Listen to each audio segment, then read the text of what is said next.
Hiya, it's Raisa's wife again, and to our concern, we have been focusing too much on the good units since the latest half anniversary patch, and realized that for the development section, we might as well need to discuss about the units that are not that good, so you don't really need to rush for it.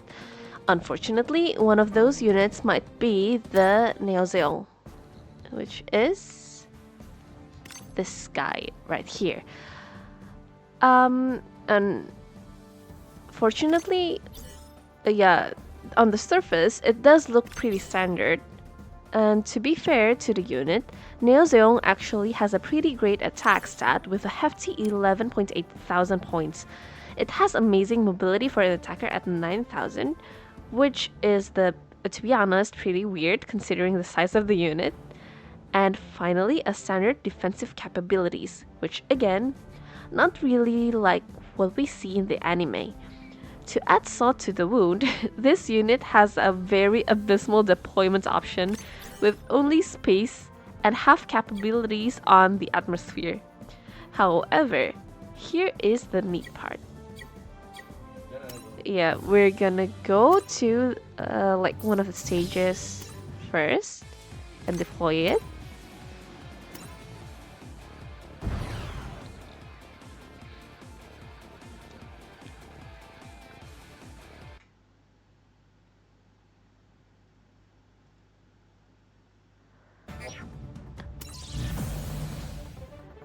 So here we can see that it can actually be deployed on the ground using its atmospheric stats.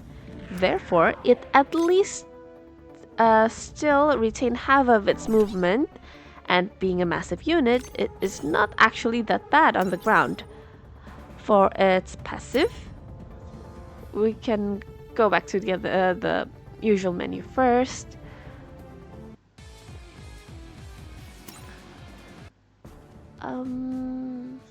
Yeah. Okay. The maximum? Oh, okay. Also for max upgrade?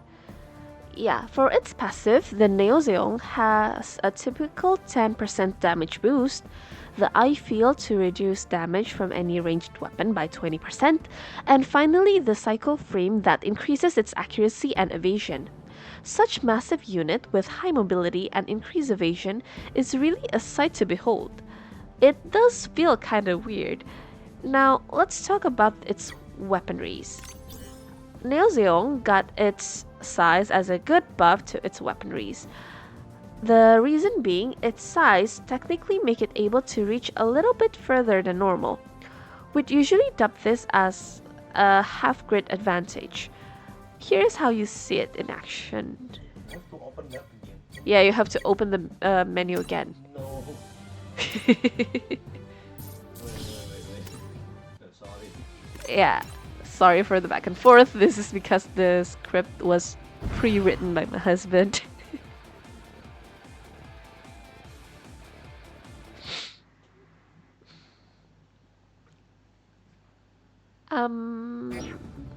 Where?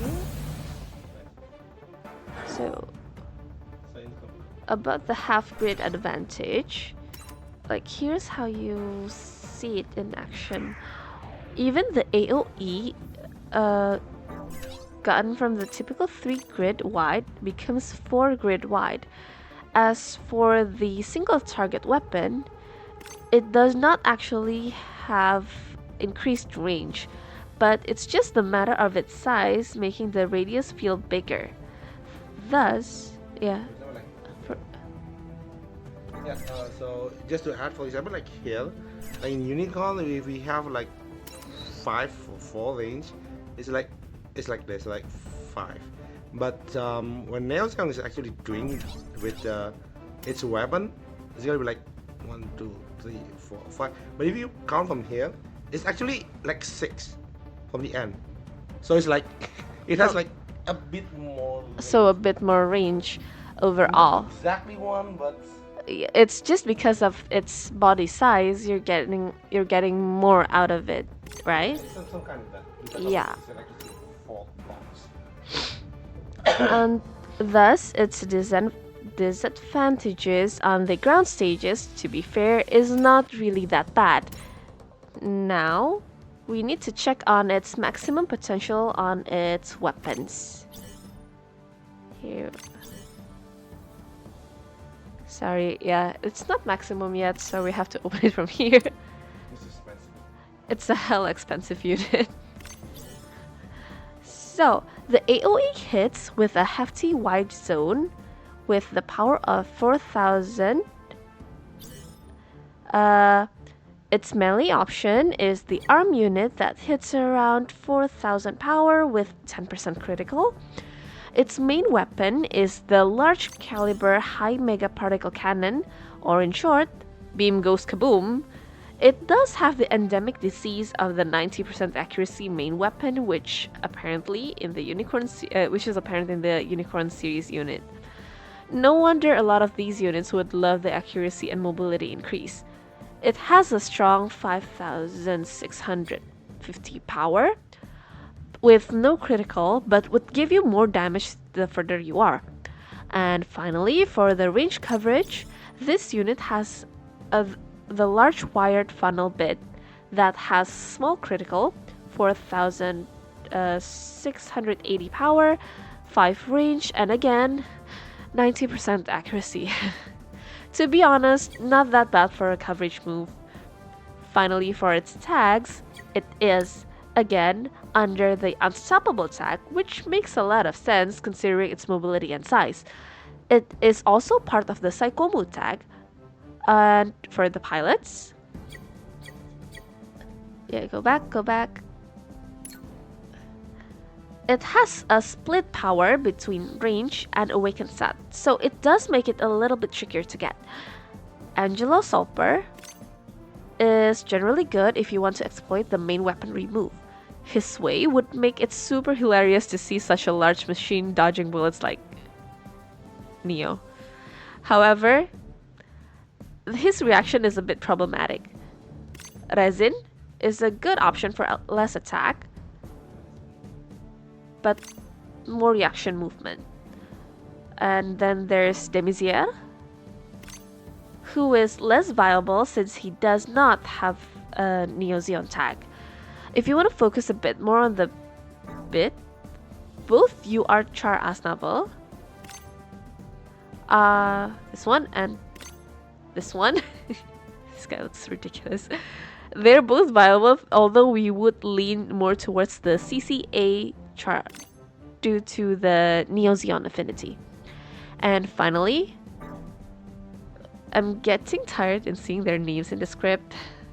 Gato and Suleta will always be another good option. I'm not sure if Gato is really that good or my husband is just a fanboy at this point, and he also begrudgingly said that Suleta and Kirayamato, any version would always be good with such mobile suit due to their relatively high range stat. And for Kira's case, a very good reaction. And finally, of course, Shin is around, the good choice for these kind of ranged unit. And for this one, I am pretty sure he is biased. Finally, for Neo Zeong position in the ranking. To be fair, this unit is actually better than what it seems on paper. Also, it does not actually be as strong or as versatile as any of the highest tier units. In space, it is definitely an A+ unit, but on the ground, it would be around B+. So final verdict would be around a very high B or a low A. We'll put it on the lower A tier. So that's all for today. Thank you very much for tuning in. Let us know what you think of SSR Neo Zeong in the comments below. And don't forget to like and subscribe. And we'll see you around. Bye.